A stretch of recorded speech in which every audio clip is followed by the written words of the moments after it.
एक तो आप लोगों ने फिर अगेन आपकी कौम ने ये भद्रलोक का इतना ढिंडोरा पीटा, इतना ढिंडोरा पीटा, ये भद्रलोक है और जाने मतलब वैसे उससे बड़ा इंटेलेक्चुअल भारत में कोई होता ही नहीं, वो मानते भी एक बात नहीं, मैं इसे मैं कह रहा हूँ। और वो तो भाजपा के साथ जाना तो उसके लिए पाप है, it is a sin for them. वो तो आदमी जैसे खुदकुशी कर लेगा लेकिन वो भाजपा को वोट नहीं दूंगा, ऐसा बताया गया कि ऐसा भद्रलोक है वहां। मैंने कल ही इसी प्रोग्राम में, आप थे ना कल, आपके सामने मैंने उदाहरण दिया कि ममता बनर्जी अपने वार्ड में हारी, भवानीपुर में अपने वार्ड में हारी। एक अलग अलग बूथों में कितने 600 कुछ कितने बूथ थे, उसमें से 70% बूथ शुभेंदु जीते हैं। कहीं किसी बूथ पे 40 वोट मिला है, किसी बूथ पे 50 वोट मिला है। अभी हम इस प्रोग्राम में जब खड़े थे, जब लाइट वाइट सब सेट हो रही थी, एक छायाकार जो इस कैमरे के पीछे आपको दिखाई दे रहे होंगे, वो मुझे अभी 10 मिनट पहले बता रहे थे कि ममता बनर्जी का घर जिस गली में है वहां वही है ना भद्रलोक, भद्रलोक ही रहता है ना वहां कलकत्ता में। बोले ममता बनर्जी के घर के अगल बगल का आपको बता दें सौरभ जी, उसमें बहुत सारे ऐसे हैं जो बाहर से आकर, अरे जो भी मैं कह रहा हूं कलकत्ता शहर ना, आप लोग ये मानते थे ना कलकत्ता भाजपा के लिए जीतना बहुत मुश्किल है। नहीं, ये कभी नहीं माना गया था। कितनी की सीट मिली थी भाजपा को पिछली बार? नहीं, पिछली बार तो हम लोग क्या 0 थी, लेकिन इस बार कोई ऐसा जगह नहीं होगा। आप अपनी बात मत कीजिए, मैं जनरल बात कर रहा हूं। आपने तो कहा था भाजपा जीती, क्या बताया था? कलकत्ता भद्रलोक। वो कह रहे ममता की गली के बाहर से बैरिकेड हटा और जब मीडिया अंदर गया उन दुकानों में, उन घरों में बात करने के लिए जो ममता बनर्जी के घर के आसपास के घर हैं, बगल अगल बगल के, तो सब गालियां दे रहे थे, परेशान थे कि हमारा जीना मुश्किल हो गया था यहां पे। ये हालत है, ये सेंटिमेंट था। और हमको तो ये बताया जा रहा था कि ना साहब ये तो ये क्या कहते हैं, क्या शब्द है उसका, अनब्रीचेबल।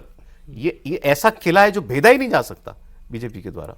वो सिस्टम का ज़्यादा था। ममता बनर्जी का अपना जो सिस्टम है वो प्रभावी बहुत ज़्यादा था। एक वोट बैंक उनके पास, मुस्लिम वोट बैंक कह लें, और एक महिला वोट बैंक, ये उसका एक बड़ा हिस्सा उनके पास ज़रूर था। लेकिन जो सबसे बड़ी ताकत थी वो उनके सिस्टम की ताकत थी, और सिस्टम हर लेवल पर था। चाहे डराने की बात हो, या फिर जो वोटर्स मौजूद नहीं हैं, या फेक वोटर्स, या जो डेड वोटर्स हैं उनके नाम पर वोट डलाने वाली बात हो, जिन तमाम चीज़ों के बारे में पहले बहुत सारी बातें हो चुकी हैं। तो इस सिस्टम को ब्रेक करना बीजेपी के लिहाज से बहुत बड़ी चुनौती थी। तो सौरभ, अगर आपको ध्यान हो तो बीजेपी के बड़े नेता इस बात को कहते भी थे कि वोटिंग के साथ साथ काउंटिंग भी जरूरी याद है ना, जिससे वो बहुत आप हैरान हुए थे कि काउंटिंग में क्या हो जाएगा ऐसा। तो उनको ये पता था कि सिस्टम जब तक ममता बनर्जी का आप नहीं तोड़ सकते, टीएमसी को नहीं हराया जा सकता। अब मतलब तृणमूल का सिस्टम डेसिमेट हो रहा है, एक बात। और जो हमने शुरू किया था, BJP is in now for a very long period. हाँ, इसमें कोई भ्रम बंगाल को लेकर तो पहले बिल्कुल ही नहीं होना चाहिए, क्योंकि अब बीजेपी उसी तरह का सिस्टम खड़ा करने जा रही है। और उस तरह के सिस्टम की बात जब मैं कह रहा हूँ तो ये नहीं कि पॉलिटिकल वायलेंस या कुछ, आप देख रहे होंगे कि बार बार शुभेंदु अधिकारी इस बात को कह रहे हैं कि पॉलिटिकल वायलेंस खत्म करना उनकी जिम्मेदारी है। लेकिन बीजेपी अपना जो लॉन्ग टर्म वाला सिस्टम खड़ा करती है ना, उस सिस्टम को खड़ा करना, जैसे अभी तक के दिन में अगर आप देखें तो उनके जितने फैसले हो रहे हैं आप उनको 2 हिस्से में बांट सकते हैं। मैं लाया हूं सारी लिस्ट, आप बोलिए। एक तरफ जैसे 10 बड़े फैसलों को अगर आप उठा के देखें, जैसे पहले कैबिनेट में ही 6 फैसले जो किए गए, उस 6 कैबिनेट के फैसले किस लिहाज से थे? गवर्नेंस के लिहाज से थे।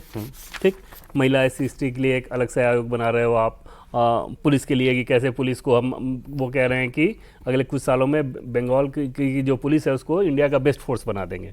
ठीक, लॉ एंड ऑर्डर के लिहाज से आयुष्मान भारत योजना जो वहाँ पे लागू नहीं थी, तो ये सारी चीज़ें आपने की। दूसरी तरफ मदरसे में वंदे मातरम, आपको बॉर्डर की फेंसिंग, तो बॉर्डर की फेंसिंग नेशनल सिक्योरिटी के साथ साथ वहाँ के लोगों को एक मैसेज भी है ना कि जिस प्रकार की पॉलिटिक्स अब तक चलती रही है, अपीजमेंट वाली पॉलिटिक्स, हम उसके धुर विरोधी हैं और उस पर देखो कितनी सख्ती से कार्रवाई कर रहे हैं। फिर यहाँ से लोगों को जब डिपोर्ट किया जाएगा तो जो स्थानीय उस तरह वाले लोग हैं, उस सेक्शन वाले, वो विरोध करेंगे, उसका फिर काउंटर। मैंने आपने बात छेड़ी, मैं भी एक तैयारी के साथ आया था, उनके क्या फैसले हुए। मुझे कोई स्टेट अभी याद नहीं है नरेंद्र मोदी के आने के बाद से जहां बीजेपी जीती हो, जहां पहली बार भी जीती हो। हरियाणा भी बीजेपी पहली बार जीती थी कभी 2014 में। जम्मू कश्मीर भी कभी एक बार तो सरकार बनाई है। कभी ऐसा नहीं देखा कि ना फ्रॉम द वर्ड गो आप बस ताबड़ शुरू हो गए। ऐसी सफाई, मतलब इतनी तेजी कहीं नहीं दिखी जैसे बंगाल में। ऐसा लगा जैसे सब कुछ पहले से तय करके रखा था। डे 1 तुम ये करोगे, डे 2 तुम ये करोगे, डे 3 तुम ये करोगे। और इसको और कंट्रास्ट में सौरभ समझिए कि अभी तक मंत्रिमंडल का पूरा विस्तार नहीं हुआ। जो मंत्री बनाया गया, उनको जो पोर्टफोलियो नामत का दिया गया, लगभग 42 बड़े विभाग मुख्यमंत्री के पास हैं, तो वो काम नहीं हुआ पॉलिटिकल फ्रंट पे जो होना है। लेकिन एजेंडा इतना क्लियर था, क्योंकि वो एजेंडा ऑलरेडी दिल्ली से तय था, तो शुभेंदु अधिकारी को बस उसको इंप्लीमेंट करते जाना। अभी जो आपने बात की, जहां भाजपा लंबे समय तक जहां है, मैं उसके दो उदाहरण सबसे बड़े गुजरात और मध्य प्रदेश है। सो वो ऐसा क्या हो जाता है कि लोग ऑपोजिशन को भूल ही जाते हैं। गुजरात में तो भूल ही गए। ऑलमोस्ट भूल गए। देखिए, इसमें दो चीजें होती हैं। एक तो क्या है कि एक सर्टेन लेवल ऑफ गवर्नेंस जो है, सर्टेन डिग्री ऑफ गवर्नेंस, वो सबसे इंपॉर्टेंट चीज है लॉन्ग टर्म में पावर एंजॉय करने के लिए। लंबे समय तक आप सत्ता एक में बेसिक रहना डिलीवरी देंगे, देना ही है। ओके। ठीक बात है, जिसको डेवलपमेंट का गुजरात मॉडल कहा जाता है, जिस पर 2014 में नरेंद्र मोदी पूरे देश में चुनाव लड़े और लोगों ने एक्सेप्ट किया उस मॉडल को। तो वो एक सर्टेन लेवल ऑफ गवर्नेंस का जो मॉडल है वो इस्टेब्लिश कर दिया है बीजेपी ने, रियल सेंस में भी और नैरेटिव के सेंस में भी। ऐसा नहीं है कि आप वो दोनों लेवल पर है। कई बार लोग कहते हैं कि हमने बहुत काम किया और चुनाव हार गए।